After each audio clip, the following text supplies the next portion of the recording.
तो यहाँ तक हम लास्ट क्लास में कर चुके थे। टॉर्क में हमने पढ़ा था फॉर्मूला टॉर्क इक्वल टू बीना साइन थीटा, जिसको N I B A, N I bracket में ए क्रॉस बी, और एन आई को मैंने कहा था कि ये मैग्नेटिक डाइपोल मोमेंट होता है।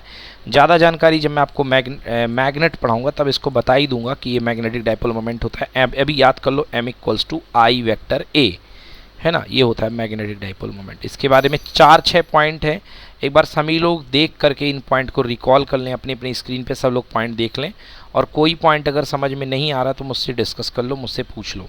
सभी बार एक लोग अपने अपने मन में ये पॉइंट देख लें।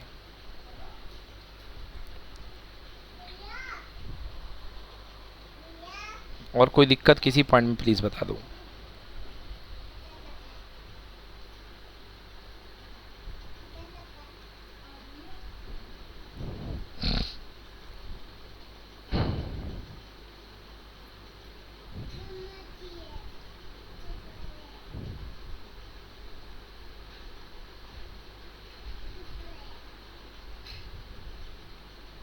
डन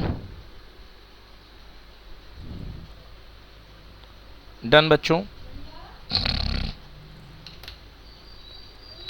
कोई पॉइंट में दिक्कत बच्चों बोलो एक बार।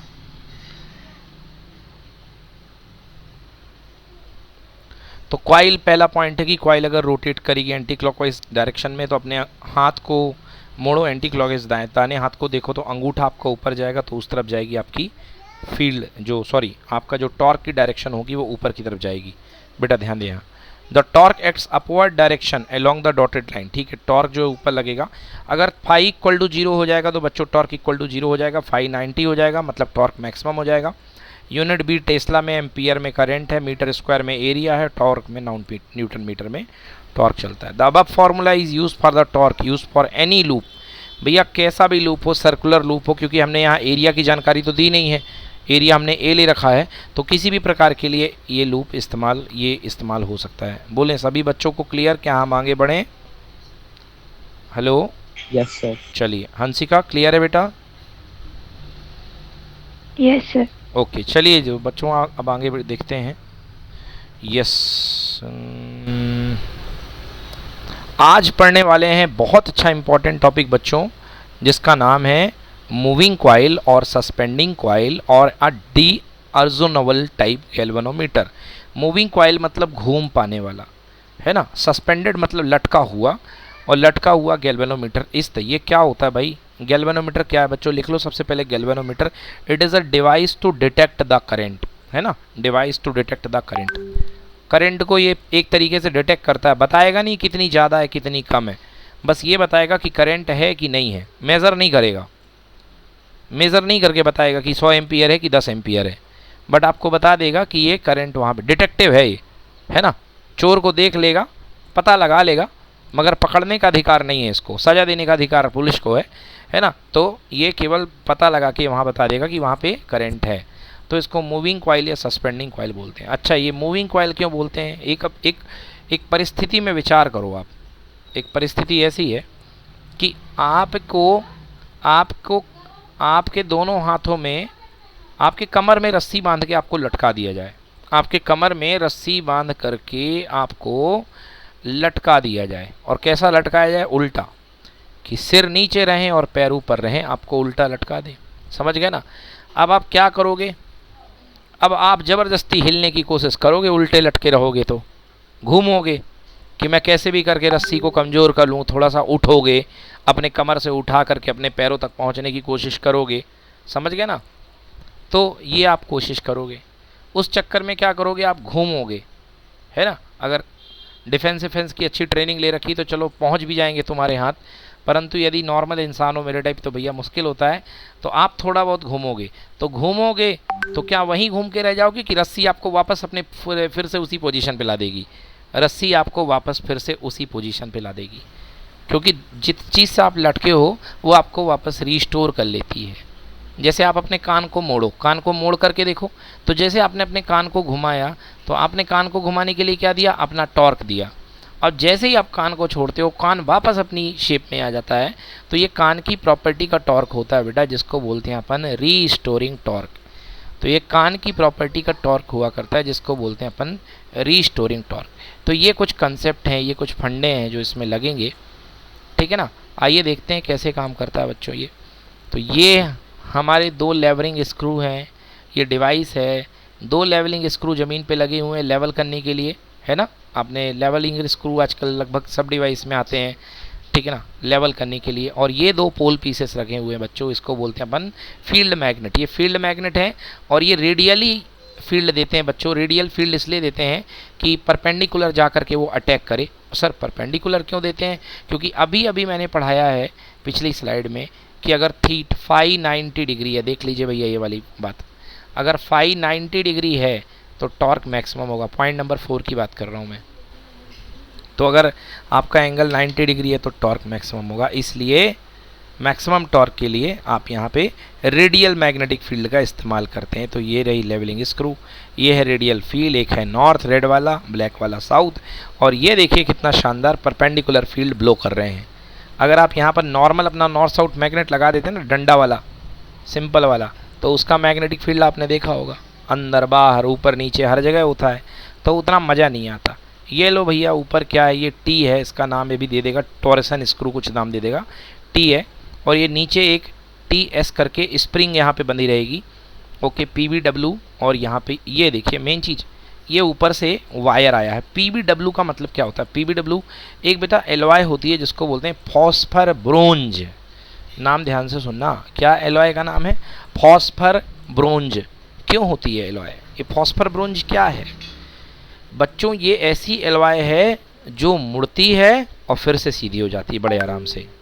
अगर आप लोहे की वायर को मोड़ दो तो ऐंठ गई तो ऐंठ गई, फिर वो सीधे नहीं होगी। आप अपना लोहे वाला स्केल भी लेके थोड़ा सा मोड़ दोगे ना, तो अगर उसको मोड़ दोगे तो वो हल्का सा मुड़ी ही रह जाएगी, ठीक है ना। मगर आपका जो फॉस्फर ब्रॉन्ज का वायर होता है उसको मोड़ोगे वो फिर से सीधा हो जाएगा, समझ गए ना। तो ये बहुत ही फ्लेक्सिबल होता है, इसलिए इसका फॉस्फर ब्रॉन्ज का वायर इस्तेमाल करते हैं। अब देखो बच्चों, ये कॉइल लटका दी अपन ने, ये कॉइल है यहाँ पे, ठीक है ना, ये कॉइल है आपके पास। और कॉइल के ऊपर क्या लटके हुए हैं? नंबर ऑफ टर्न्स लटके हुए हैं, लपेटे हुए हैं। और ये देखो ये कॉइल मुड़ेगी। अब इस कॉइल को नीचे जा करके ये बहुत मामूली सी, बहुत मुलायम स्प्रिंग, हेयर स्प्रिंग मतलब ये नहीं है बाल से बनी हुई है, हेयर स्प्रिंग मतलब बहुत ही लाइट स्प्रिंग से इसको कनेक्ट कर देते हैं, है ना। जिससे कि, अच्छा क्यों कनेक्ट किया गया? जिससे कि वो मुड़े और फिर से वो रीस्टोर हो जाए, समझ गए ना। और उसका जितना भी वाइब्रेशन होगा, बेटा उसको अलग कर ले, और जिससे उसका जो वाइब्रेशन होगा उसको आप इजीली मेज़र कर सको कि कितना ज़्यादा रोटेशन हुआ है। चलो और देखो बच्चों, ये मिरर लगा होता है और ये बाहर से सर्किट में करंट देने के लिए बैटरी लगी हुई है। सर करंट क्यों दे रहे हो? अरे भैया कॉइल को टॉर्क लगवाना है तो करंट ही से तो लगता रहा है टॉर्क, करंट फ्लोइंग होता रहा तभी तो फोर्स लगता रहा, लेफ्ट पे अलग राइट पे अलग, जो पिछले बार डेरिवेशन किया था। तो जैसे ही आप करंट फ्लो करोगे कॉइल घूमेगी, समझ गए ना। जैसे ही आप फ्लो करोगे कॉइल घूमेगी, और कॉइल घूमेगी तो उसका डिफ्लेक्शन आएगा। उस डिफ्लेक्शन को हम किस में देखेंगे? मिरर में। किस में देखेंगे? मिरर में देखेंगे, है ना। और उसको हेयर स्प्रिंग क्या कर देगी? वापस सीधा करेगी, ठीक है ना। तो ये सारी बातें, ये देखो जैसे आपने कनेक्ट किया, ये देखिए, देखना जैसे ही आपने, अब क्या हो रहा है क्या देखना आपको, ध्यान से देखना। अभी तक नॉर्मल स्थिति है, बट जैसे ही आपने स्विच ऑन किया, स्विच कहाँ है? ये देखो ये स्विच है, ये इधर ये स्विच है जहाँ कर्सर है, हाँ ये स्विच है बैटरी के नीचे। ये देखो जैसे स्विच ऑन करोगे, ये स्विच ऑन कर दिया, ये ऑन, ये देखो करंट फ्लो होना शुरू। करंट फ्लो हुआ तो देखो एक फोर्स बाहर की तरफ और एक फोर्स अंदर की तरफ, एक फोर्स बाहर की तरफ, एक फोर्स अंदर की तरफ। चेयर ले लो बेटा। एक फोर्स बाहर है और एक फोर्स अंदर है, ये फोर्स अंदर और बाहर की तरफ लगने लग गए। जय एक बार फिर से जय डिस्कनेक्ट होके ऐड हो जाओ, फिर से आवाज़ गड़बड़ा रही है। जय एक बार फिर से डिस्कनेक्ट होके ऐड हो जाओ और अब पूछो क्या समस्या है। हाँ हंसिका समझ में आ गया, यशराज, हर्षिता क्लियर है सभी को? Yes sir. Yes sir. Okay ठीक है बेटा, डायग्राम बना लो हल्का फुल्का जब तक सवाल पूछेगा अपना ये।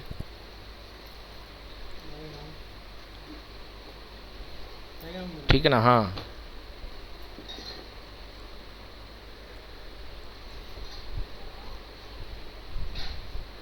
यशराज आज तुम्हारे फर्स्ट डे, तुम्हारे दोस्त की नींद खुली है, मधुर आज हमारे बीच में आए हुए हैं, ठीक है ना। Yes sir. हाँ, क्लास 10 में इनके कारनामों से हमारे नाक में दम हुआ था, ये 2 साल बाद आज आए हुए हैं, है ना।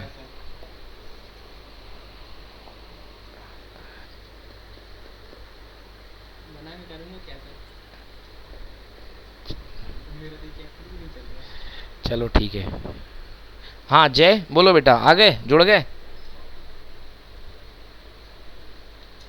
सर आपके पास ऑफलाइन बैठा है क्या वो? हाँ, ये मिलने आया हुआ है, पढ़ने थोड़ा आया हुआ है, बैठा हुआ है। Yes sir. ठीक है।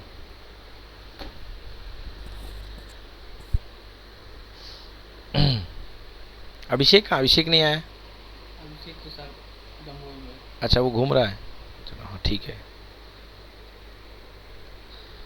चलो बना लिया बच्चों जी? चलो ठीक है, जितना बना लिया बहुत अच्छी बात है, बाद में बना लेना, कोई दिक्कत नहीं। देखो बच्चों, तो भैया ये फोर्स लग गया, एक बाहर एक अंदर, कॉइल घूमेगी, और कॉइल घूमने की बात है, ठीक है। अब बच्चों नाम लिखो, देखो ऊपर नीचे टी टी, हाँ ऊपर टी है टोरिसन हेड, बेटा टी का नाम है टोरिसन हेड, उसको बोलते हैं टोरिसन हेड। अब ये नाम याद रख लेना, ये थोड़े फिजिक्स वाले नाम है, ऐसा ही लिखना पड़ता है तभी नंबर मिलते हैं। बनाने को आता है बच्चों थोड़ा सा डायग्राम, ये वाला प्रैक्टिस कर लेना, एक दो बार आपके बुक में भी बना हुआ है, बना लेना। टी एस बच्चों लिख लो, terminal screw, T S, T S यहाँ पे टर्मिनल स्क्रू है, ये टाइट करने के लिए है ना, मतलब स्प्रिंग एकदम ढीली ना रहे, एकदम टाइट ना रहे, नहीं तो घूमेगी नहीं, है ना। टी एस मतलब टर्मिनल स्क्रू। एम क्या होता है? मिरर, जिसमें डिफ्लेक्शन देखते हैं, कांटा लटका रहता है यहाँ से ऊपर से, कॉइल के साथ कांटा रहता है, उस कांटे की इमेज दिखाई देती मिरर के ऊपर, ठीक ना। आपने कोई देखा एमीटर वगैरह देखे होंगे लैब वगैरह में, तो ऊपर कांटा लगा रहता है ना, पीछे मिरर रहता है ना उसके, हाँ तो वो कांटा मिरर है, ये मिरर। एन एस सब लोग जानते हो, पोल मैग्नेट है, पीस मैग्नेट है। एल एस बच्चों लेवलिंग स्क्रू है, लेवलिंग स्क्रू, आजकल टेबल भी खरीदने जाते हो तो लेवलिंग स्क्रू साथ में मिलते हैं, नीचे से खोल दो कस दो, लेवल करने के लिए, जो लेवल करने वाली चीज़ें होती हैं उनमें लेवलिंग स्क्रू होता है। पी क्यू आर एस क्या है बच्चों? रेक्टेंगुलर कॉइल है, और P B W phosphor bronze wire, खतरनाक सा दिखने वाला नाम, फॉस्फर ब्रॉन्ज वायर एक एलॉय होता है जो बहुत फ्लेक्सिबल होता है, नहीं तो मुड़ गए तो मुड़ गए, ऐसा नहीं, आराम से वापस आ जाएगा, that is called phosphor bronze का वायर। अब कॉपर का वायर लगा दो तो पता चला कॉइल घूम गई और करंट बंद हो गई, तब भी कॉइल घूम ही रही है, क्योंकि ऐंठ गई तो ऐंठ गई, मतलब कॉपर की वायर मुड़ गई तो मुड़ गई, अब सीधे कैसे करें, तो इसलिए फॉस्फर ब्रॉन्ज वायर क्या लगाओगे? नाइक्रोम भी नहीं उतना अच्छा आपका। चलो बच्चों, तो टॉर्क की बात करते हैं, टॉर्क कितना लगता है? बीना साइन थीटा लगाओ, torque equal to B I N A sine phi, torque equal to N I B A, मैं तो कहता हूँ बीना, बीना साइन फाई, वो एन आई बी ए है, बट वो देख लो एन आई ए भी है, बट मैं बीना बोलता हूँ जिससे बच्चों को याद रहे, अपने पड़ोस का स्टेशन है बीना, देखो B I N A, B I N A sine phi, आप लोग एन आई ए भी लिख लो, कोई फ़र्क नहीं पड़ता। हाँ चलो बच्चों ठीक है ना। हाँ अब देखो ये हो गया टॉर्क। अब रीस्टोरिंग टॉर्क, अब समझना बच्चों, आपके कान को आपने टॉर्क से मोड़ा, मैं कान की जगह, कॉइल की जगह कान इस्तेमाल कर रहा हूँ, आप अपने कान पे हाथ रखो। हाँ बेटा बोलो।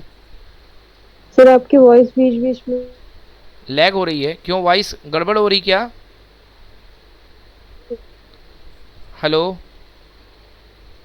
हंसिका, हेलो।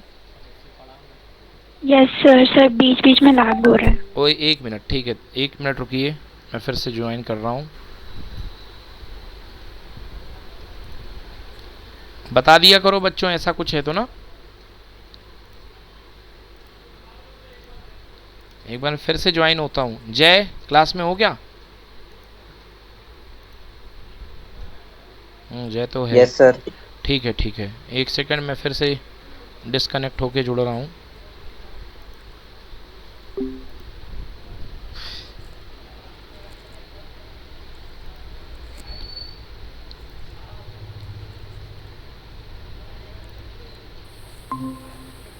हेलो, अब क्लियर आ रही है आवाज़?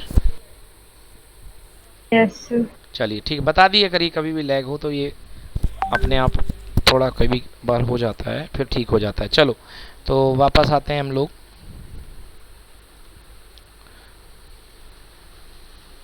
ठीक है, ये देखिए हमने कॉइल पढ़ लिया, गैल्वेनोमीटर बता दिया, ऐसा होता है, ये सारे पार्ट लगे होते हैं। अब इसके बाद जो टॉर्क आप लगाते हो, आप जो टॉर्क लगाते हो करंट फ्लो की वजह से, वो कितना होता है? टॉर्क इक्वल टू बीना साइन फाई। लिख लिया सर आपने? स्क्रीन। ओके यार,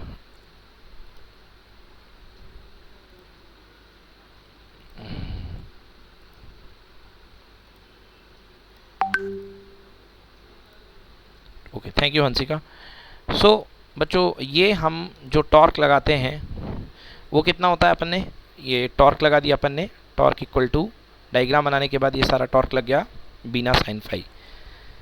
अब आप अपने कान को घुमाइए, ये आपके कान को घुमाया, ये क्या है? एक्टिंग टॉर्क है, और आपका कान वापस आ जाएगा। क्यों आ जाएगा? क्योंकि कान के मटेरियल की प्रॉपर्टी है, that is called restoring torque. तो बच्चों, रीस्टोरिंग टॉर्क का फॉर्मूला आपने 11th क्लास में ही पढ़ा होगा, torque equal to C theta होता है। यहाँ पर अल्फा ले लिया गया है एंगल, आप चाहें तो थीटा ले लें, सी कांस्टेंट है जिसको रीस्टोरिंग कांस्टेंट बोलते हैं। तो लिख लीजिए, लिखो restoring torque in the coil, torque equal to K alpha, torque equal to K alpha. Alpha angle है बच्चों, अल्फा वो एंगल है जो आपका कान घूमा है। कान घूमा मतलब यहाँ पे तार घूमी है, फॉस्फर ब्रॉन्ज की वायर घूमी है, अल्फा एंगल। तो torque equal to K alpha, where K is the restoring torque. लिखो, where K is the restoring torque per unit angular twist.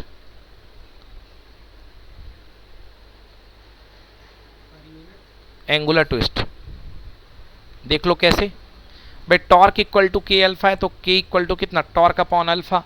What is torque? Restoring torque per unit, alpha मतलब angular twist, है ना भैया। तार जो झेल रहा ना, आपका कान जो झेल रहा ना, खुद जो मुड़ रहा है, वो ट्विस्ट है ना, समझ गए? तो what is alpha? Alpha is the angle of twist. लिखो, where K is the restoring torque per unit angular twist, alpha is the angular twist in the wire. लिखते जाओ, alpha is the angular twist in the wire. चलो, alpha is the angular twist in the wire. अब किसी point पर बच्चों, किसी point पर अपने कान को मोड़ कर थोड़ा सा रोक दो, उंगली से पकड़े रहो, कान को मोड़ करके किसी पॉइंट पर अपने आप को कान को रोक दो। तो देखो क्या फील कर रहे हो? फील ये कर रहे हो कि आपका जो एक्टिंग टॉर्क है वो रीस्टोरिंग टॉर्क के बराबर है। क्यों? क्योंकि आपका कान इक्विलिब्रियम में है। तो जब ये आपने करंट फ्लो करी, जब ये आपने करंट फ्लो करी तो कॉइल थोड़ा सा मुड़ी और जा करके रुक गई, जा करके रुक गई। कॉइल के मुड़ने के कारण जो ऊपर फॉस्फर ब्रॉन्ज की वायर पट्टी लटकी हुई है, अगर कॉइल मुड़ी दाएं तो वायर मुड़ेगी बाएं। क्यों भाई, मुड़ेगी कि नहीं मुड़ेगी? है ना, अगर कॉइल मुड़ेगी दाएं तो वायर मुड़ेगी बाएं, जैसे, और दोनों क्या हो जाएंगे? एक दूसरे को इक्विलिब्रियम में बैलेंस कर देंगे। मतलब क्या हो जाएगा? लिखो, एट इक्विलिब्रियम बीना साइन फाई बराबर के अल्फा, हमारा टॉर्क बराबर तुम्हारा टॉर्क, हम दोनों एक दूसरे को बैलेंस कर देंगे। समझ गए ना? जैसे तुम्हारा कोई हाथ मोड़ता है ना, तो तुम उल्टे मुड़ जाते हो बैलेंस करने के लिए, फिर अति हो जाती है तो बोलते भाई भाई भाई भाई बस बस बस बस यार, है ना, क्योंकि उसके बाद तुम्हारी फ्लेक्सिबिलिटी जवाब दे देती है। तो बट इक्विलिब्रियम में अगर उसने दाएं मोड़ा तो अपने अपने आप को बाएं मोड़ लिया। तो torque N I A B sine phi equal to K alpha. तो बच्चों लिखो, I is equal to K N A B sine phi into alpha, K upon I is equal to, I को रोक लो, बाकी सारी पार्टी को नीचे जान दो, अल्फा के और क्या, I is equal to K upon N A B sine phi alpha.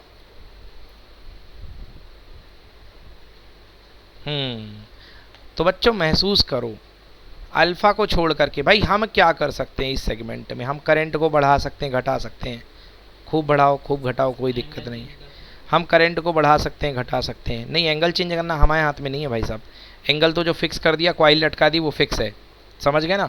हाँ, ये वाला एंगल अल्फा बदल सकता है, वो एंगल बदलना कॉइल के हाथ में। कॉइल जब करंट बदलोगे तो बदलेगी। हाँ, अब k कांस्टेंट है, n कांस्टेंट है बच्चों, n मतलब नंबर ऑफ टर्न्स कांस्टेंट है, कॉइल लटका दी तो लटका दी, अब कौन बदलेगा number of turns. Area of the cross section constant है, मैग्नेटिक फील्ड कांस्टेंट है क्योंकि पोल पीस सेट कर दिए तो सेट कर दिए, साइन फाई कांस्टेंट है क्योंकि फाई तो एरिया के साथ का एंगल है, वो जो ऑलरेडी फॉर्मूले में था। वेरिएबल कौन कौन हुआ, आई और अल्फा। तो साफ देखो क्या समझ में आ रहा है, आई प्रोपोर्शनल टू अल्फा। समझ गए? तो बच्चों लिखो, लिखो द फैक्टर साइन फाई। अब साइन फाई को अगर आप रेडियल मैग्नेटिक फील्ड ले लोगे तो वो 90 डिग्री हो जाएगा, 1 हो जाएगा। हाँ, तो साइन 90 1 हो जाता है ना। तो अगर आप रेडियल मैग्नेटिक फील्ड लोगे तो हमेशा परपेंडिकुलर घलेगा इसके ऊपर, फील्ड कॉइल के ऊपर, तो 91 हो जाएगा। तो वही लिखा है कि the factor sine phi can be eliminated by choosing the radial magnetic field. Yashraj clear हो रहा है? Yashraj, yes sir. हाँ समझ में आ रहा है? Yes sir. हाँ, तो I is equal to K upon N A B sine phi into alpha. बेटा सब कांस्टेंट है, केवल रिलेशनशिप किसके किसके बीच में है, I और अल्फा के बीच में। आगे आ जाएगी, मैंने यहाँ पहले ही बता दी। तो फीलिंग करो बच्चों, I प्रोपोर्शनल टू अल्फा, मतलब जितनी ज़्यादा करंट दोगे उतना ज़्यादा एंगल मिलेगा। तो यही गैल्वेनोमीटर का कॉन्सेप्ट है कि आप जितनी ज़्यादा करंट दोगे उतना ज़्यादा एंगल आपको मिलेगा, I प्रोपोर्शनल टू अल्फा। तो लिख लो बच्चों यहाँ पे, the factor sine phi can be eliminated by choosing the radial magnetic field. यहाँ तक लिख लिया? हंसिका, हर्षिता बोल दिया करो बेटा, लिख लिया?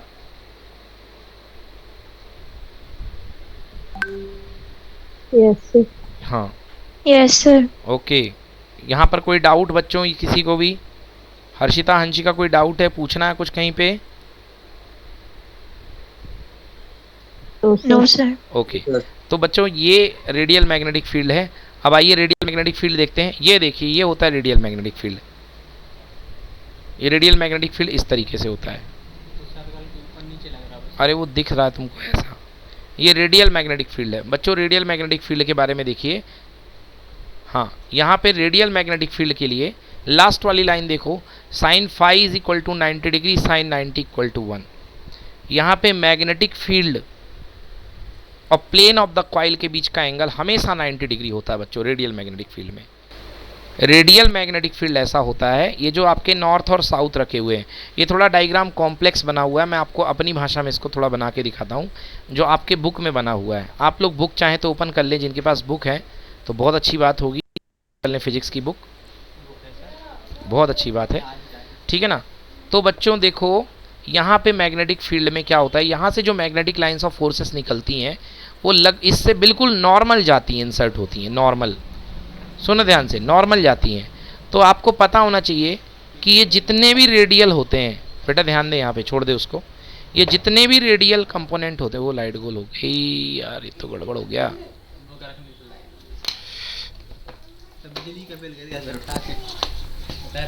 वेट,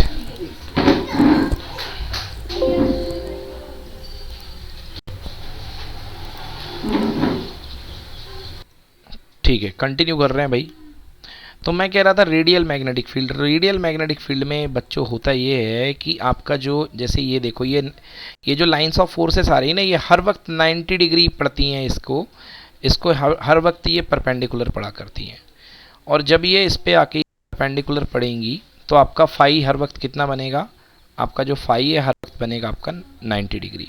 तो आपका साइन 90 जो है वो 1 हो जाएगा। तो देख लो ये जो टॉप व्यू आपको दिखा गया है रेडियल मैग्नेटिक फील्ड का, हंसिका पढ़ो द टॉप व्यू।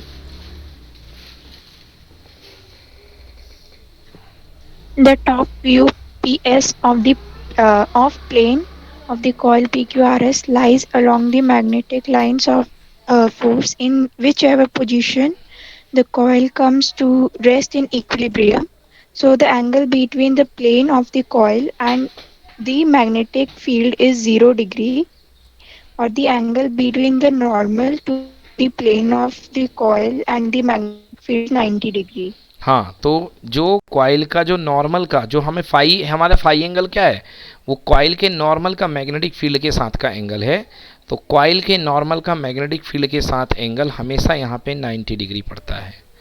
कॉइल के नॉर्मल का मैग्नेटिक फील्ड के साथ एंगल जो है हर वक्त यहाँ पे 90 डिग्री पड़ रहा है। देखो यहाँ बीच में जो कॉइल रखी हुई है, कॉइल के नॉर्मल ऊपर की तरफ जाएगा तो इसका जो एंगल पड़ेगा मैग्नेटिक फील्ड के साथ वो हर वक्त 90 डिग्री पड़ेगा। इसको बोलते हैं हम लोग रेडियल मैग्नेटिक फील्ड। तो ज़्यादा मतलब हम लोग कहाँ पे थे, हम लोग मेनली इस लाइन पे थे जो आपको बताई थी मैंने,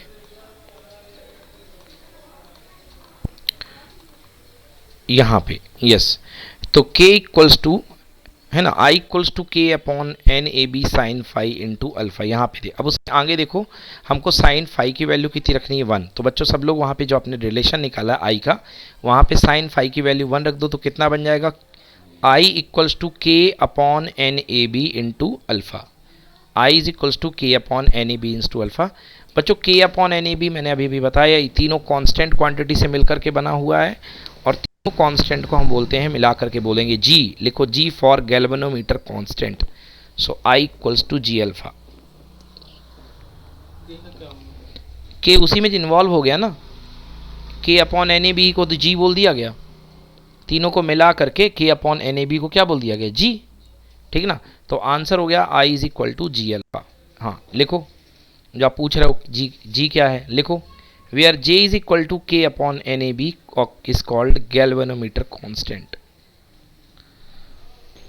यहाँ पे जो G की वैल्यू है that is equals to K upon N A B is called galvanometer constant.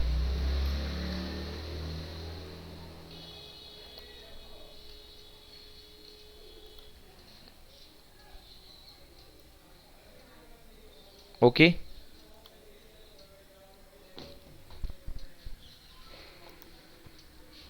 चलिए ये देखिए इसको क्या है।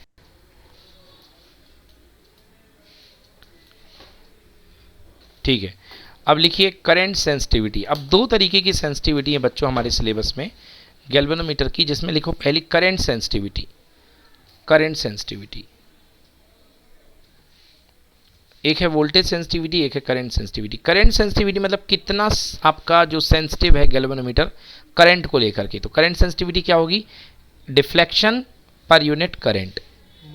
डिफ्लेक्शन पर यूनिट करंट है ना, डिफ्लेक्शन पर यूनिट करंट मतलब alpha upon I, alpha upon I, alpha by I. So what is current density? It is the deflection of galvanometer per unit current. It is the deflection of galvanometer per unit current, that is alpha upon I. It is the deflection of galvanometer per unit current, that is alpha upon I. अब बच्चों अच्छे से देखो, अगर आप यहाँ पे देख लो, इस पे अगर अल्फा के नीचे I को ले जाओगे, यहाँ पे अगर आप I ले जाओगे अल्फा अपॉन I, तो ये जो I है ये कहाँ चला जाएगा, नीचे। अल्फा अपॉन आई क्या बन जाएगा, 1 अपॉन जी बन जाएगा, नहीं बन जाएगा। अरे I is equal to G alpha है, तो भैया अल्फा के नीचे लाओगे तो क्या बन जाएगा, 1 अपॉन जी, और जी की वैल्यू क्या है, के अपॉन, तो 1 अपॉन जी क्या हो जाएगा, उल्टा एन ए बी अपॉन के। तो बच्चों लिखो alpha upon I equals to N A B upon K. Alpha upon I equals to N A B upon K.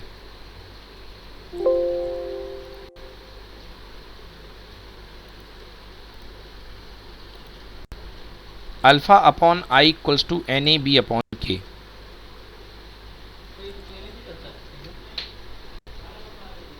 Alpha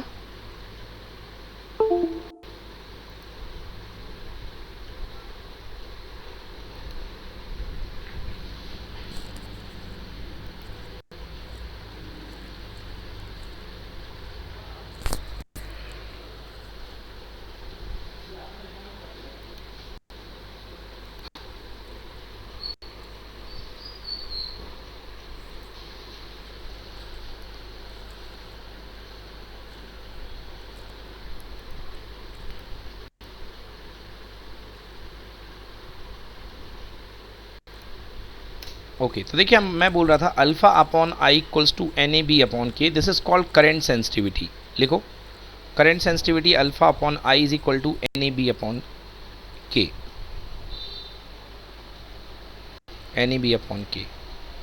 तो क्या हुई करंट सेंसिटिविटी बच्चों? बहुत ही सिंपल है करंट सेंसिटिविटी, डिफ्लेक्शन पर unit current del alpha upon I, या आप अगर शुरुआत से ही अल्फा की जगह थीटा लेके चलो तो don't worry, theta upon I आप बुक में पढ़ोगे तो आपको कई जगह थीटा अपॉन आई मिलेगा, सो थीटा अपॉन आई। अब दूसरा बच्चों लिखो वोल्टेज सेंसिटिविटी।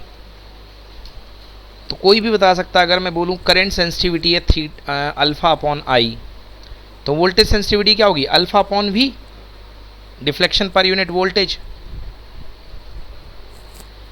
बोलो यस की नो? भाई डिफ्लेक्शन पर यूनिट करंट अगर करंट सेंसिटिविटी है तो डिफ्लेक्शन पर यूनिट वोल्टेज क्या होगी? वोल्टेज सेंसिटिविटी होगी कि नहीं होगी? जय? Yes, sir. ओके, तो डिफ्लेक्शन पर यूनिट वोल्टेज तो लिखो alpha upon V, alpha upon V equal to alpha upon V. Alpha upon V क्या होता है भैया? अल्फा अपॉन वी क्या होता है? वी की जगह क्या होता है? I R, V equal to R I. लिखो alpha upon I R, alpha upon V की जगह अल्फा अपॉन आई आर, है ना? ऐसे ये अल्फा अपॉन वी है तो अल्फा। अब बच्चों अल्फा अपॉन आई की वैल्यू तो तुमको पहले ही से पता है ना, ये की जगह, तो अल्फा अपॉन आई की जगह वैल्यू रख दो, क्या हो जाएगी? NAB/KR। बोलो हुई कि नहीं हुई?